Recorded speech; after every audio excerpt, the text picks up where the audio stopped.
बिस्मिल्लाहिर्रहमानिर्रहीम।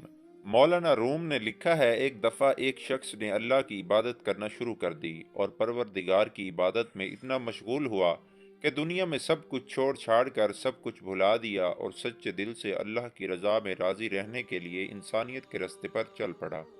मौलाना रूम कहते हैं, एक वक्त वो आया कि इसके घर में कुछ खाने को भी न बचा और होते होते वो वक्त भी आया कि घर बार सब कुछ खत्म हो गया और वो शख्स चलते हुए मौत के इंतजार में गलियां घूमता। अब तो बचा कुछ नहीं, तो इंतजार ही कर सकता हूँ, अल्लाह संभाल ले। एक दिन बैठा हुआ था, देखा कि इसके करीब से एक लंबी कतार में घोड़े गुजरे। इन घोड़ों की सीट सोने और चांदी से बनी हुई थी और इनकी पीठों पर सोने के कपड़े पहने हुए थे। इन घोड़ों पर जो लोग बैठे थे वो किसी शाही घराने से कम ना लगते थे। इनके सरों पर सोने की टोपियां थी और ऐसे मालूम हो रहा था कोई बादशाह जा रहे हैं।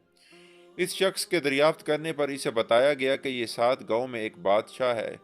ये सब इसके गुलाम हैं और बादशाह के दरबार में जा रहे हैं। वो शख्स कुछ देर हैरान हुआ कि ये हालत गुलामों की है तो बादशाह की क्या हालत होगी।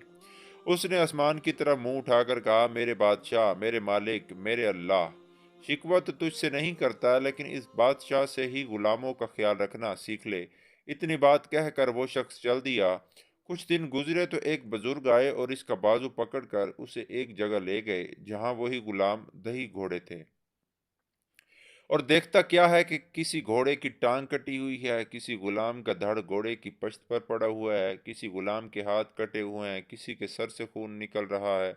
कोई घोड़े को जख्मी हालत में वापस लेके जा रहा है। वो शख्स हैरान हुआ और बुजुर्ग से पूछा, जनाब आप कौन हैं और ये सब क्या माजरा है। उस वक़्त उस बुजुर्ग ने कहा, ये वही गुलाम है जो उस दिन सोने में लिपटे हुए थे और आज ये एक जंग से वापस आ रहे हैं, इसीलिए कि इनकी ये हालत है।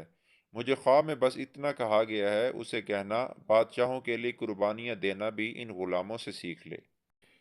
हकीकत में हमें कुर्बानी देना आया ही नहीं, चाहे दीन का मामला सीधा करना हो, रिश्तेदारों का या दुनिया का। जिस दिन हम कुर्बानी देना सीख लेंगे, दीन के लिए, अपनों के लिए और दुनिया के लिए, इस पर तवक्कुल करना सीख लेंगे, उस दिन शहनशाह अल्लाह रब्बुल इज़्ज़त हमें ऐसी बादशाहत अता फरमाएगा जो कभी ना ख़त्म होगी। हकायत रूमी।